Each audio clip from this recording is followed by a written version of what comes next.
As the politics is rising in Nigeria, you see, some powerful people have become one in ADC, trying to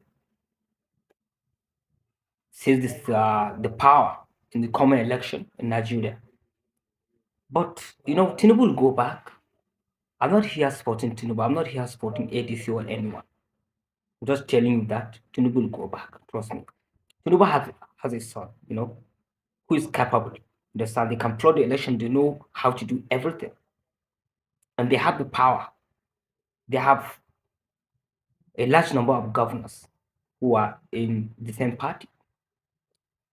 The coming of, let's say, Konkoso, Peter Obi, Atiku Abubakar, El Rufai, among others, will do nothing to Tinubu.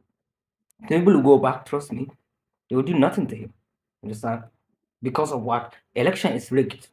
And if you have the power, you can rig it. That's it.